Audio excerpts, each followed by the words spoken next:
피로 세운 새 언약이라는 제목으로 말씀을 나누겠습니다. 특별히 오늘 주일학교 우리 초등부 학생들이 참여했는데 진심으로 환영합니다.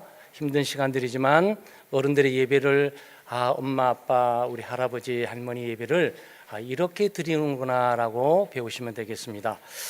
오늘 본문은 예수님께서 십자가에 못 박혀 죽기 이전에 제자들을 모아서 식사하는 장면입니다.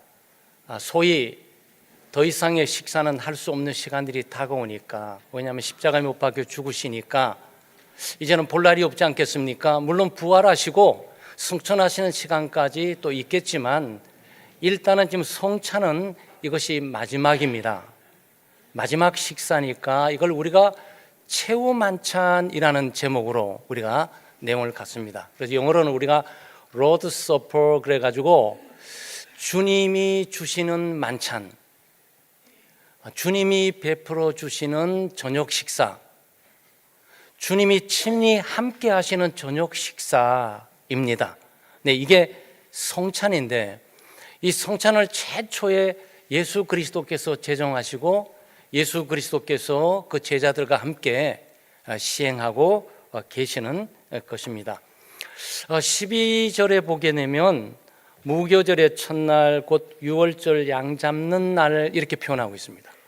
그러니까 예수님께서 최후 만찬을 유월절 양 잡는 날에 이렇게 베풀어 주시는 거죠. 이건 예수님의 죽음과 아주 직접적인 연관이 있습니다. 아마 여러분 친숙하게 구약 성경을 잘 알고 계시는 교우들은 유월절 그러면 이스라엘 백성들이 400년 동안에 애굽에서 노예 생활을 하다가 그 탈출했던 그날 아니야? 해방하고 자유를 얻게 되는 그날 아니야? 그 얘기입니다. 그때 어떻게 구원받았습니까? 이스라엘 백성들이 출애굽하기 전에 죽음의 사자가 애굽 전역에 쫙 깔리게 됩니다. 그 죽음의 사자가 지나가면서 애굽의 모든 장자들을 치고 있는데 이스라엘 백성들이 있는 지역에서 장자들이 죽지 않고 죽음의 사자가 이렇게 넘어갑니다. 이 넘어가는 것을 영어로 패스오버, 패스해 나가면서 오버 위로 간다. 그렇게 패스오버, 이게 유월절로 번역되어 있는 거예요. 죽음의 사자가 관통에 지나가지 않고 넘어갔다, 구원받았다라는 내용이죠. 이때 죽음의 사자가 어떻게 넘어갔냐? 문설주에다가 양을 희생시켜서 양의 피를 발라둔 거예요. 희생양, 양의 피가 누군가가 죽음을 희생적으로 당했기 때문에 그 죽음의 피를 보고 죽음의 사자가 넘어가 버렸다라는, 바로 요날 예수 그리스도께서 십자가에 못 박혀 죽는 죽음을 여기에 상징하고 보여주기 위해서 떡을 먹고 포도주를 마시고 있단 말이죠. 그러니까 예수님은 십자가에 못 박혀 죽음을 유월절로 선포하는 거예요. 구원의 날로 죽음이 지나가고 심판이 지나가는 바로 구원을 선포하는 날로 지금 기념하기 위해서 성찬을 하고 있습니다. 누가복음 9장 31절에는 예수님은 자신의 죽음을 별세라고 표현했습니다. 별세. 그 십자가에 돌아가시는 그 사건들을 별세라고 말했는데, 별세는 죽음을 말하는 것이 아니고 여긴 단어를 그렇게 번역을 했어요. 여기 원래 단어는 유월절이라는 단어예요. 엑소돈, 그래서 밖으로, 길 밖으로 벗어나다라는, 예수님은 길 밖으로 벗어나갔다, 이 얘기를 지금 얘기하고 있는 거죠. 그래서 예수님은 자기의 죽음을 유월절로 표현을 하고 있는 거죠. 짐승, 어린 양, 희생양의 보혈의 피의 죽음으로 하나님의 백성들이 모두 구원받고 살았던, 죄로부터 자유하게 되고 율법으로부터 해방된 바로 그것들을 자기의 죽음을 예표해서 지금 성찬을 진행을 하고 계시는 겁니다. 그래서 우리는 성찬을 오늘 맞이하면서 성찬의 참된 의미를 깨닫고 우리가 떡과 포도주를 먹고 마시는 일에 참여해야 되겠습니다. 첫째, 성찬은 하나님의 무조건적인 사랑을 좀 보여주고 계시는 겁니다. 그럼 마가복음 오늘 본문 22절 말씀에서 예수님은 떡을 가시서 떼어 그러셨습니다. 물론 네 가지 행동이 반복되고 있어요. 순서적으로 떡을 가지시고 기도하셨다. 떡을 가지셨다. 기도하셨다. 그리고 찢었다. 그리고 나눠줬다. 그리고 이것은 내 몸이다 라고 지금 말씀하고 있죠. 뭐 실제적인 몸은 아니에요. 그건 실제적인 몸이 찢기는 장면이 곧바로 있게 될 겁니다.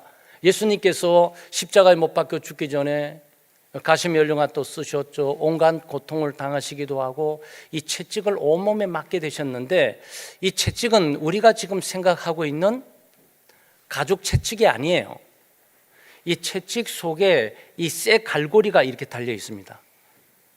그래서 한번 때릴 때마다 살점이 팍팍 떨어져 나가게 되죠. 그 채찍을 말하는 거예요. 그러니까 살점 한 번 맞을 때마다 살점이 찢어지면서 이 나눠 주신다, 그런 얘기를 지금 말씀하고 있는 거죠. 이 떡을 주시면서 예수님께서 십자가 못 박혀 죽으시는 본인의 고통과 아픔을 여기에 상기시켜 주고 있는 겁니다. 그러면서 떡을 나눠 주시면서 뭐라고 말씀하십니까? 내 몸이라고. 여러분, 몸을 찢어줄 수 있는 사람은 도대체 누구입니까? 우리가 이 세상을 살아가면서 내가 살기 위해서 다른 사람의 살을 뜯어먹고라도 살아가는 이런 정말 치열한 경쟁 사회 가운데 내 살을 친히 뜯어가지고 먹여서 살리고자 하는 사람은 도대체 누구입니까? 사랑하는 사람이죠. 사랑의 대상이에요. 예수 그리스도께서 지금 몸을 찢으시면서 떡을 나눠주게 될 때 이 표현이 뭐죠? 이만큼 사랑한다는 얘기입니다. 네. 로마서 5장 8절 말씀에 우리가 아직 죄인 되었을 때 그리스도께서 우리를 위하여 죽으심으로 하나님께서 우리에게 대한 자기의 사랑을 확증해 주셨다. 하나님의 사랑을 확증해 주셨다. 하나님이 보이지 않고 하나님의 사랑이 보이지 않잖아요. 그 사랑을 우리가 어떻게 이해하고 받아들일 수 있습니까? 십자가를 보는 거죠. 하나님의 아들 예수 그리스도가 십자가에 못 박혀 죽으심으로 우리의 죄값을 대신하시고, 우리가 지켜야 될 장소에 그리스도께서 지키시고, 우리가 흘려야 될 피를 예수 그리스도께 흘리시고, 우리가 당해야 될 저주와 심판과 형벌을 예수 그리스도께서 친히 감당하시는 거죠. 그러므로 이 몸을 주시는 겁니다. 이것은 우리를 사랑하는 표현이에요. 이것은 그만큼 제자들이 뭘 말하는 거죠? 나는 내 살을 찢어서 줄 만큼 너희를 사랑해. 지금 이 표현을 하고 있다고요. 따라서 우리는 성찬을 맞이하면서 독생자 예수 그리스도를 아낌없이 우리를 위해서 내어주신 하나님의 사랑을 우리가 기억하고 간직해야 되고, 예수 그리스도께서 친히 우리를 사랑하셔서 자발적이고 능동적으로 십자가로 가서 나를 위해서 지키시는 그 그리스도의 뜨거운 사랑을 우리가 이해하고 받아들이고 우리가 떡과 잔에 참여해야 됩니다. 예수 그리스도는 십자가 못 박혀 죽으셨어요. 이 십자가 못 박혀 죽으신 거 다 압니다. 이해합니다. 그러나 이것을 자기 것으로 가져와야 되죠. 마음을 열고 받아들여야 돼요. 받아들이게 될 때 우리는 하나님의 사랑을 받아들이게 되는 거고, 하나님의 사랑을 우리가 경험하게 되는 겁니다. 객관적인 예수 그리스도는 나에게 주관적인 주님으로, 구세주로 다가와야 하는 거죠. 그것은 믿음만이 그리스도를 받아들이고 영접하게 되는 겁니다. 두 번째는 성찬은 주님의 새로운 언약의 보증입니다. 새 언약의 보증. 오늘 23절 24절 말씀에 또 잔을 가지사 감사 기도하시고 그들에게 주시니 다 이를 마시매 이르시되 이것은 많은 사람을 위하여 흘리는 나의 피 곧 언약의 피니라 그랬어요. 언약의 피. 이 약속의 피가 아니고 언약의 피예요. 약속을 보증하는 것이 언약입니다. 여러분 이렇게 생각하시면 돼요. 사랑한다고 약속하는데 믿을 수가 없는 거예요. 그러니까 내가 칵 깨물어 가지고 사랑해 라고 이 글을 딱 피를 딱 주는 거죠. 이것은 내가 목숨까지 바쳐서 내 피를 흘리기까지 당신을 사랑할 거야. 내 살이 찢기고 피가 흘려져 죽음을 이를 때까지 내가 사랑할 거야 라고 보여주는 맹세이죠. 그래서 언약은 맹세예요. 언약은 피의 맹세예요. 언약은 우리를 사랑하고 우리를 위해서 우리의 모든 죄를 용서해 주신다는 보증이에요. 우리 모두는 죄인입니다. 우리 죄인들의 죄는 다룰 방법이 없어요. 여러분, 죄를 짓잖아요. 돈으로 바꿔낼 수 없습니다. 지은 죄를 지울 수가 없어요. 그래서 우리는 인생 가운데 사람들이 죄를 짓고 나게 되면 우리가 호적이라든지 이렇게 빨간 글씨 이렇게 전과가 남게 되죠. 네? 그 남게 되는 거죠. 그 흔적이 없어지질 않잖아요. 여러분, 지은 죄를 어떻게 없앱니까? 죄를 지어서 일을 벌려서 죄가 범죄로 나타나는데 그걸 어떻게 없애냐고. 죄는 돈으로 없애는 것이 아니에요. 죄를 짓고 선한 일을 2배, 3배 한다 그래가지고 죄가 없어지는 것이 아니에요. 죄를 짓고 기도한다 그래가지고 죄가 없어지는 것이 아니에요. 죄를 짓고 종교적인 활동을 한다 그래가지고 죄가 없어지는 것이 아니에요. 죄는 용서를 받아야 돼요. 죄는 반드시 죄를 다루는 하나님으로부터 용서를 받아야 돼요. 근데 하나님께서 예수 그리스도를 통해서 우리의 모든 죄를 용서한다라고 보증을 해주셨는데, 이 보증이 바로 예수 그리스도의 십자가에 못 박혀 죽으신 그 피 흘림이라는 사실이죠. 아마 여러분 참고를 하시면 구약 성경에 보게 되면 하나님의 백성들이 죄 용서를 받기 위해서 하나님의 전에 찾아옵니다.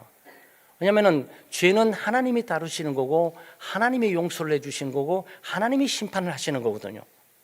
그런데 하나님의 백성들이 죄를 용서받기 위해서 어떻게 했습니까? 짐승들 한 마리씩 데려옵니다.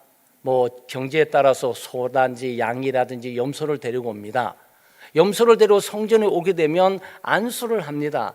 안수를 하게 될 때 내 죄가 이 짐승에게 전가되었다라고 그때 상징적인 의미를 보는 거죠.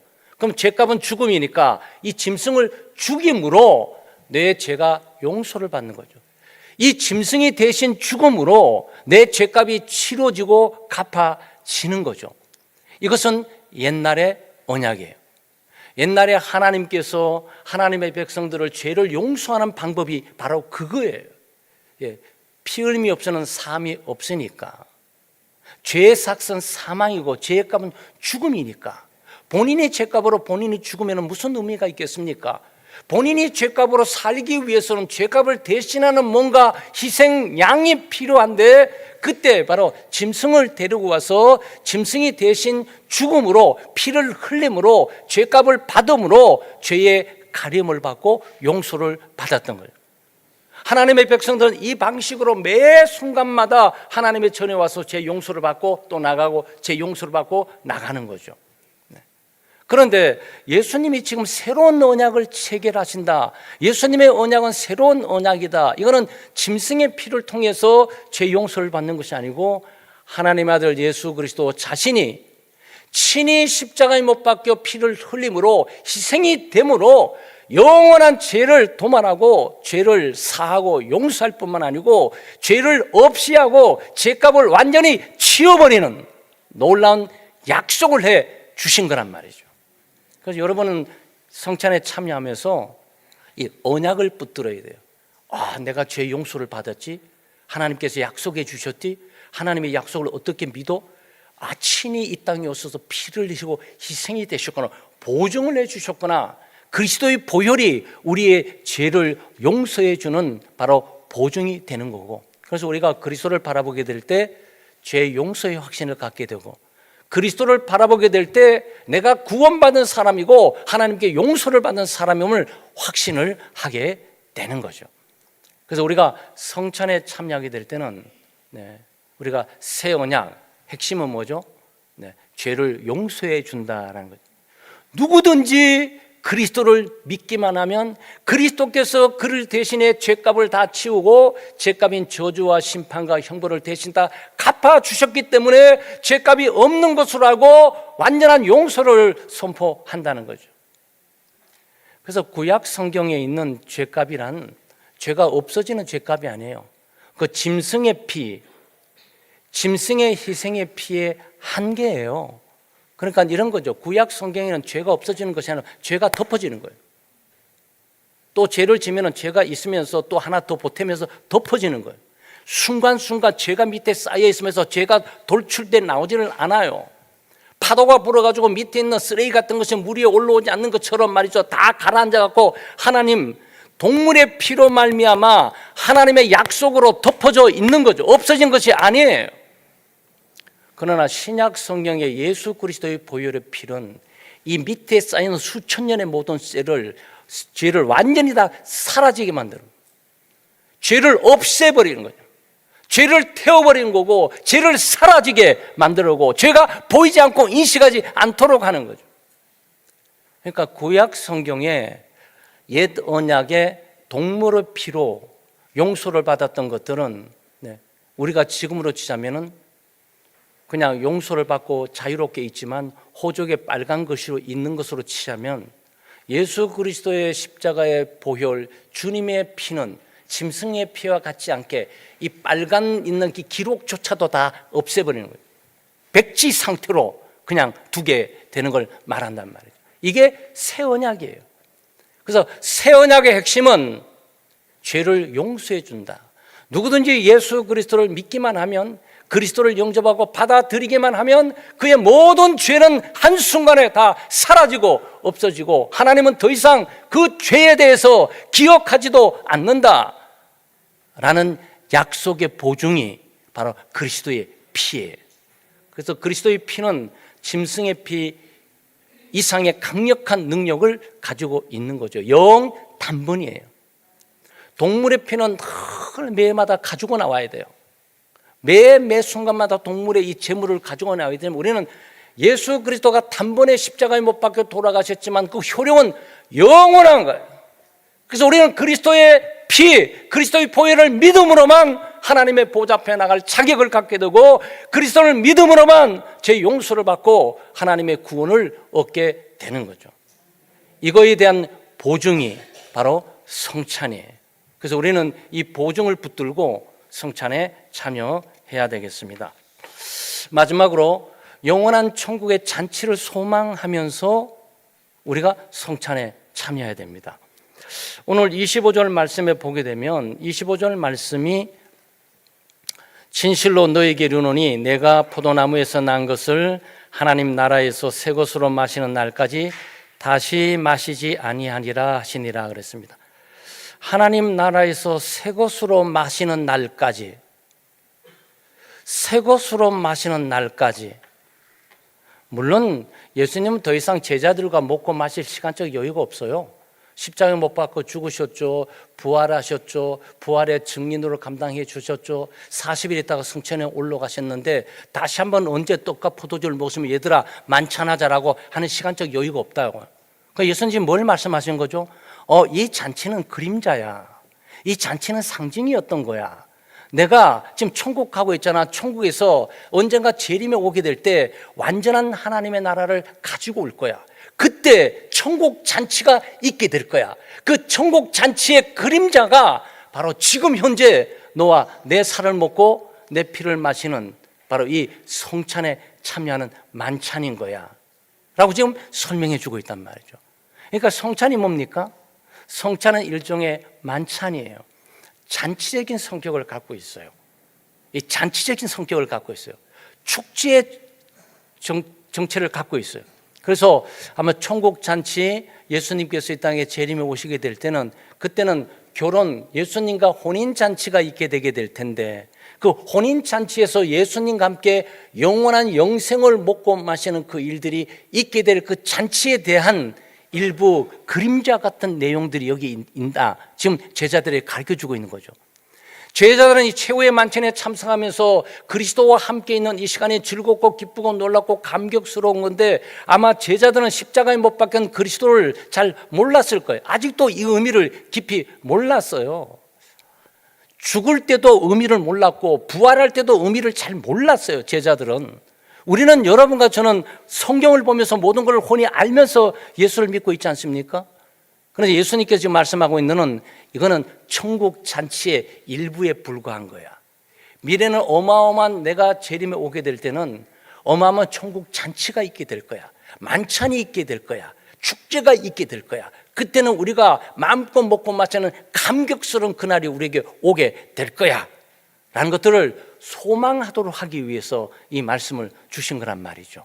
그러니까 성찬은 지금 당장 있는 일이 아니라 미래에 있을 예수 그리스도께서 재림에 오시는 완전한 하나님의 나라의 도래와 승리의 그 잔치, 그리스도와 함께 혼인 잔치에 참가하는 그 기쁨과 감격을 가지고 성찬에 참여하라는 거죠.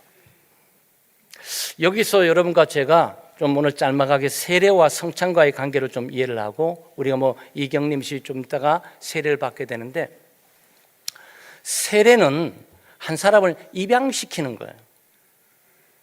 그래서 입양할 때는 입양자가 있고 입양을 받는 사람이 있어요. 그 입양받는 사람은 입양하는 사람들의 가족이 되는 거예요. 가족. 이 만찬은 지금 가족의 의미를 가지고 있는 거예요. 하나님의 나라의 백성, 하나님의 나라의 가족의 개념이란 말이죠.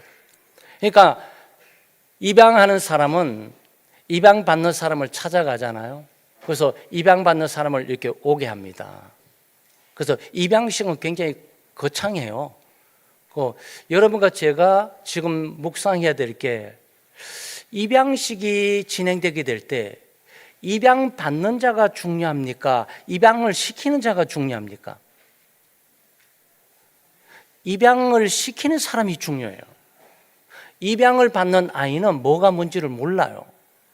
자기를 선택한 사람이나 자기를 선택한 가족이라든지 자기를 선택한 이 상황이 뭔지를 몰라요. 자기는 선택받아갖고 양부모가 양가정이 생기나 보다 와 있을 뿐이에요. 여기서 가장 중요한 것은 입양하는 사람이에요. 입양하는 사람은 이 모든 것들을 다 알고 입양받는 이 사람을 책임을 지는 거예요.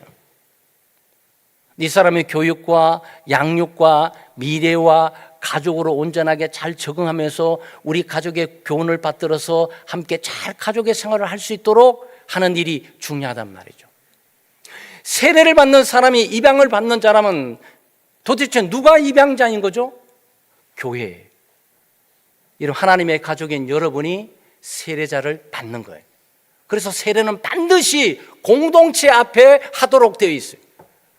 모든 전 가족이 참여한 가운데서 자기의 새로운 가족 한 사람을 지금 받아들이는 상황이란 말이죠. 그게 세례식이에요.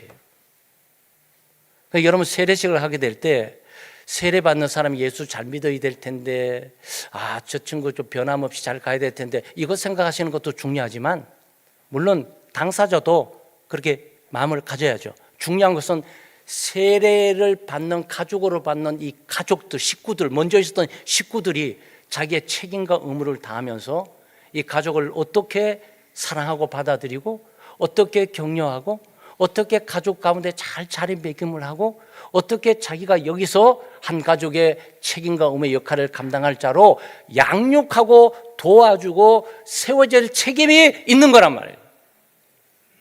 여러분, 그게 세례식이에요.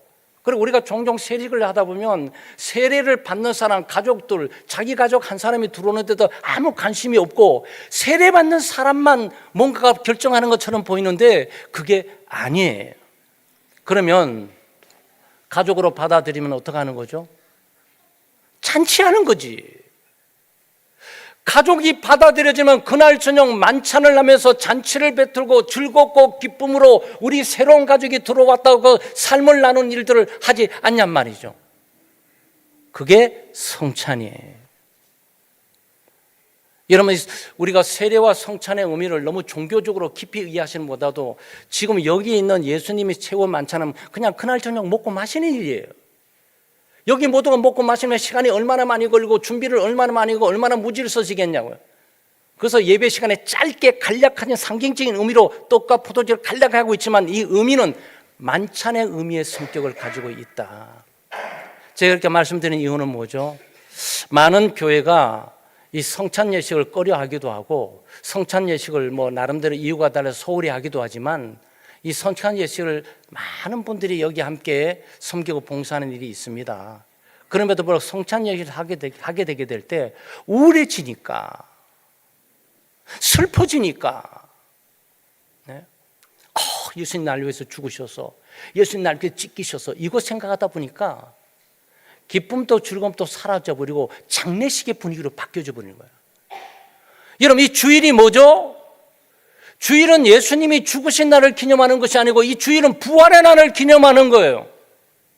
이 주일은 부활의 주님을 감격하고 기뻐하고 찬양하면서 구원을 완성하고 이런 이 그리스도 앞에 영광을 돌리기 위해서 와 있단 말이죠. 근데 찬양할 때까지, 말씀을 들을 때까지 괜찮은데 성찬만 받으면 그냥 우울해지면서 분위기가 쫙 장례식으로 돌아간다, 그런 얘기예요. 근데 원래 성찬의 의미는 그게 아니다. 그렇다고 경솔하게 먹고 마시면서 우리가 떠들고 먹고 마시는 그런 뜻을 말하는 것이 아니고, 분명히 예수 그리스도는 지키셨고 예수 그리스도 나를 위해서 피를 흘리셨으니까 나를 위해서 지키고 피를 흘리는 그리스도의 고통과 아픔들을 우리가 충분히 공감하지만, 그것들 지나서 그리스도는 부활하셨다, 죽음을 이기셨다, 승리하셨다, 내 죄가 완전히 다 치워졌다, 영원한 생명이 나에게 있다, 나는 그리스도의 몸과 잔 마시면서 나는 그리스도와 동참하고 연합할 거야. 그리고 기쁨 감사 가운데 참여하는 거죠. 그 성찬은 두 가지 감정들이 교차하는 거예요.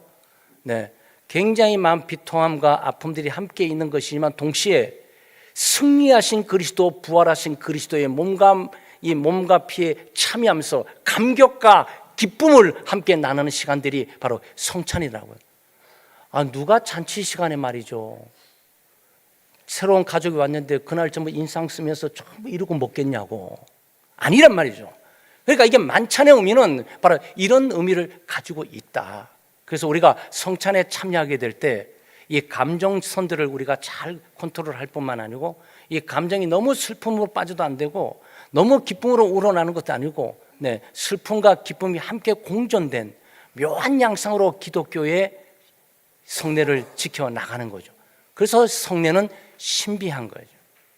예, 신비에 속해 있는 겁니다. 사랑하는 여러분, 오늘 우리가 성찬에 참여하면서 그리스도의 사랑을, 하나님의 사랑을 우리가 깊이 깨닫고 참여하고, 또 우리가 성찬을 통해서 내 죄가 완전히 사라지고 제거되고 없어졌다는 죄 용서의 기쁨 가운데 우리가 성찬을 받고, 동시에 예수 그리스도께서 재림에 오시게 될 때 완전한 하나님의 나라를 가지고 오셔서 완전한 구원의 기쁨과 즐거움에 참여하는 하나님의 만찬, 천국 잔치에 참여하는 것들을 소망하고 참여하는 우리 교우들 되시기를 주의 이름으로 축원합니다. 사랑하는 하나님 아버지, 이 시간 예수님을 통한 구원의 은혜에 감사와 찬양을 드립니다. 죄인인 저희가 예수님을 통해 죄를 용서받고 의롭다고 여김을 받고 하나님의 자녀의 신분으로 살아갈 수 있는 은혜를 주심에 감사와 찬양을 드립니다. 저희에게 믿음의 공동체인 교회를 주시고 함께 신앙생활할 수 있는 믿음의 지체들을 주심에 감사를 드립니다. 이제 오늘의 말씀을 통해 우리 모두 무조건적인 하나님의 사랑을 깨닫고 새 언약의 보증인 예수님의 보혈을 의지하고 예수님의 재림의 때에 영원한 하나님의 나라의 천국 잔치를 소망하며 성례에 참여할 수 있게 해 주시옵소서. 오늘 세례를 받는 사람이나 이미 세례를 받은 사람들에게 하나님의 가족으로서 각각 책임과 의무를 잘 알게 해주시고 구원의 기쁨과 즐거움 가운데 하나님의 가족의 모임과 만찬을 감사와 기쁨 가운데 참여할 수 있게 해주시옵소서. 성찬에 참여하는 우리 모두가 한 하나님, 한 주님 예수 그리스도, 한 성령, 한 믿음, 한 소망으로 살아가는 믿음의 공동체가 되게 해 주시옵소서. 예수님의 이름으로 기도하옵나이다. 아멘.